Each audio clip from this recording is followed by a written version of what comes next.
Hello, me voilà pour un petit feedback sur Video BG Remover. Je vais faire ça en marchant dans la rue. Donc là c'est à Taipei, à côté de là où j'habite. C'est pas forcément l'endroit le plus joli aux alentours, mais il y a de la lumière. Normalement je fais ça dans un parc, mais j'ai l'impression qu'il n'y a pas de lumière du tout dans le parc.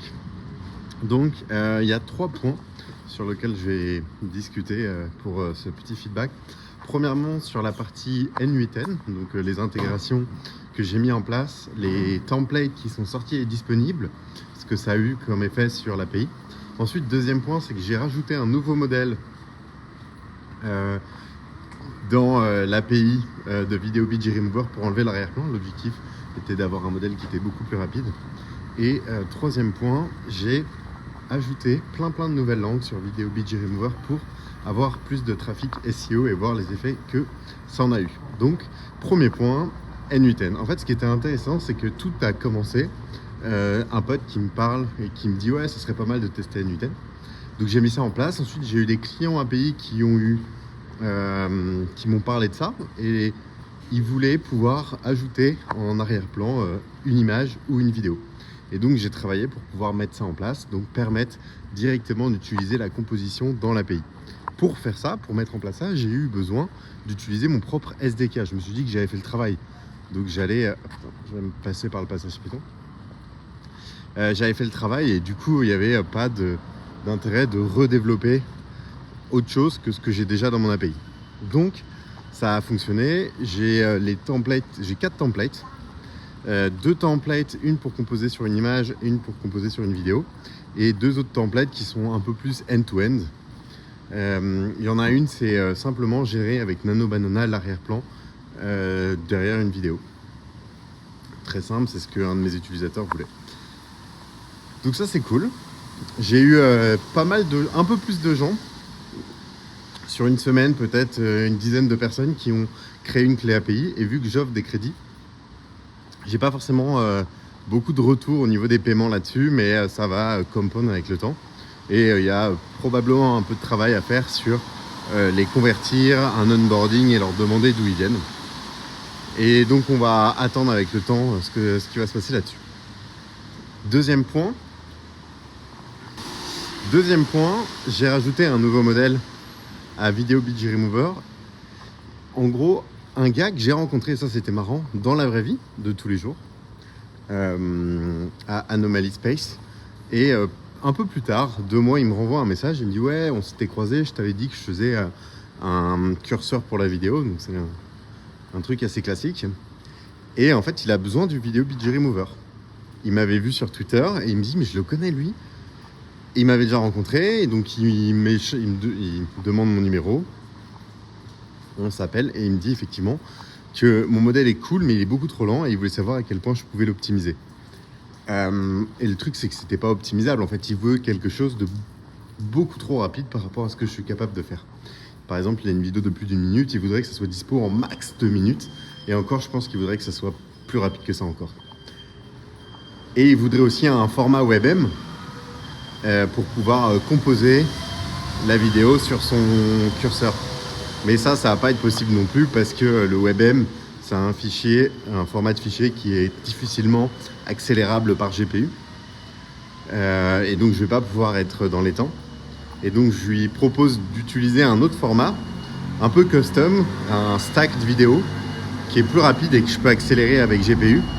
Où en gros l'idée c'est que tu as la vidéo en haut et le masque en bas dans la même vidéo. Donc la vidéo est 2 fois plus haute. Donc à voir ce qui va se passer là-dessus. Pour développer un nouveau modèle, donc ce que j'ai fait, c'est que j'ai regardé tous les modèles open source et j'ai regardé les infrastructures plus rapides que SAM2. Non, il y avait beaucoup de bruit là à côté. J'espère que on ne voit pas énormément, mais du coup là je suis dans une zone où il y a moins de lumière, je sais pas trop pourquoi. Et du coup, j'ai dû regarder un petit peu là dans les différentes... Attends, on me voit vraiment plus du tout, mais c'est pas grave, on a le son. Et du coup, j'ai regardé les modèles, j'ai trouvé un modèle qui était plus rapide. Voilà, donc j'ai pris GitHub, j'ai regardé le code, il fonctionnait un peu plus rapidement. Le résultat était très fort. La sortie à peu près en même temps que SAM2. Donc ça qui est intéressant, c'est que depuis tout ce temps, j'aurais peut-être pu utiliser ce modèle-là. mais quand même moins quali. Donc je pense qu'une grande partie des utilisateurs, des gens qui vont payer, c'est grâce à ça. Donc je l'ai mis en API, ça m'a pris un peu de temps.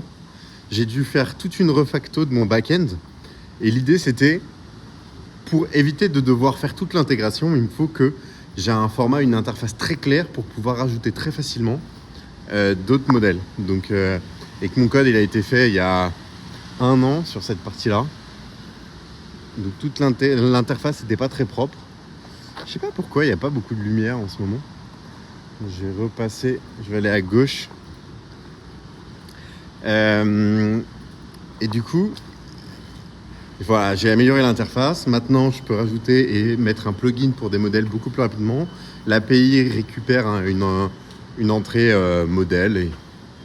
Et j'ai regardé, ça fonctionne bien. Je vais envoyer la possibilité de faire ça et il va tester, il va me dire ce qu'il en pense.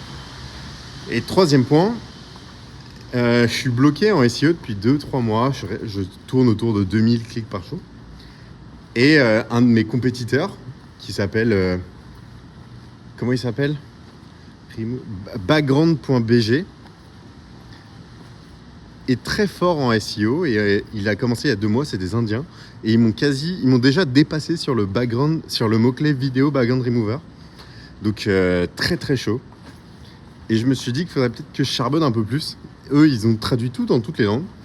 Donc moi, je me dis que j'allais prendre les 10 langues qui payent le plus et je vais faire des pages générées par IA pour tout traduire. Et j'ai publié ça aujourd'hui. Donc on va voir pour la semaine prochaine, pour la vidéo de la semaine prochaine, les résultats de cette traduction. Donc ça, c'est un petit peu tout ce que j'ai fait. Et le 4e point bonus, un des trucs sur lesquels je travaille, c'est que ça fait 1 an que Video Background Remover permet d'enlever l'arrière-plan. Mais à partir de l'UI, on ne peut pas composer, on ne peut pas rajouter un arrière-plan directement à part un fond d'une couleur unie. Et donc je travaille pour ajouter un arrière-plan et de m'approcher un peu plus d'un logiciel de montage vidéo. Ça, c'est un peu excitant. Et en fait, mon envie de faire ça a grandi quand j'ai regardé l'interface de Canva. Canva n'est pas réputé pour son éditeur de vidéo, mais je l'ai trouvé genre simplement beau et agréable à utiliser et que c'était exactement le genre d'interface. Attendez, hop là, une petite créature par terre là. Il y a beaucoup d'insectes à Taïwan, plus que ce que je pensais. On va repartir de l'autre côté et rentrer. Et donc ils ont une UI et une UX sur Canva, sur leur vidéo éditeur, qui est juste super agréable. Et en fait, je vais simplement m'inspirer des meilleurs. Et vu que Canva a été mon compétiteur sur Unscreen, que Unscreen s'arrête, ils se concentrent sur Canva, bah vas-y, je vais faire comme Canva, quoi. Et je vais essayer de les battre à leur propre jeu. Bon, je vais pas dire que je vais compétir avec Canva non plus, mais ça m'intéresse d'améliorer l'UI. Et vu qu'une grande partie des gens qui payent à travers l'UI et pas à travers l'API, il y a peut-être moyen que ça me débloque un plafond de verre là que j'ai, où en gros, j'ai les mêmes revenus que le mois dernier à peu près en ce moment, même croissance. Mais comme il n'y a pas de croissance du coup, c'est stable, ce qui est quand même positif. Et il y a un plafond de verre que je dois débloquer. J'ai beaucoup fait des efforts API qui ne m'ont pas encore débloqué de choses et ça va peut-être prendre du temps. Et peut-être qu'il y a des choses à faire au niveau de l'UI qui me permettront de débloquer ça. Voilà. Ciao!